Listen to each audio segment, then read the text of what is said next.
যখন একটি ছোট্ট বাচ্চা পৃথিবীতে ভূমিষ্ঠ লাভ করবে, সর্বপ্রথম পিতামাতার করণীয় কী? সর্বপ্রথম পিতামাতার 4টি কাজ করণীয়।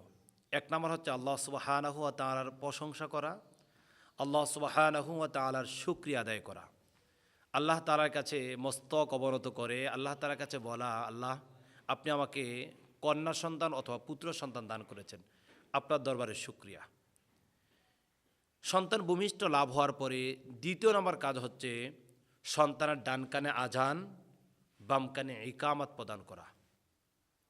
তাহলে আমরা প্রথমে জানলাম সন্তান যখন ভূমিষ্ঠ লাভ হবে, পরিবারের যেই কোনো সদস্য সন্তানের কাছে থাকবে, সকলে মিলে আল্লাহ সুবহানাহু ওয়া তাআলার শুকরিয়া করা, আল্লাহ সুবহানাহু ওয়া তাআলার প্রশংসায় পঞ্চমুখ হয়ে যাওয়া।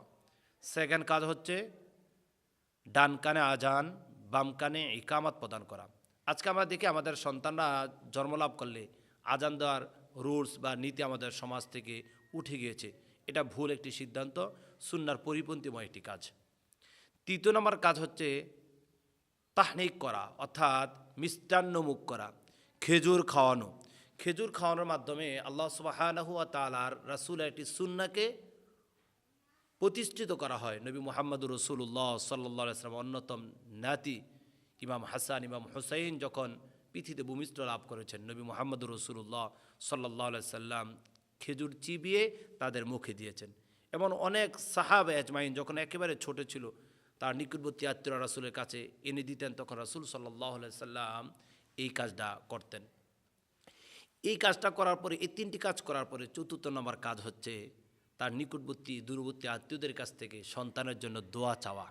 আমার সন্তান লাভ হয়েছে, প্রথমে নিজে শুকরিয়া আদায় করবে, তারপর আজান দেবে, তারপর তাহনিক করবে, খেজুর খাওয়াবে বা মিষ্টান্নমুখ কিছু খাওয়াবে, তারপর কি করবে, নিকটবর্তী আত্মীয় স্বজনদের কাছ থেকে দোয়া চাইবে। আল্লাহ সুবহানাহু ওয়া তাআলা আমাদের সন্তানগুলোকে ইসলামের জন্য, ইসলামকে প্রতিষ্ঠিত করার জন্য আল্লাহ তাআলা কবুল করুক। আর আমাদের সমাজে যে রেওয়াজ হচ্ছে সন্তান ভূমিষ্ঠ লাভ হওয়ার সাথে সাথেই কীভাবে সেলফি তোলা যায়, কীভাবে নেটে ভাইরাল করা যায়, এই জন্য ব্যস্ত থাকে।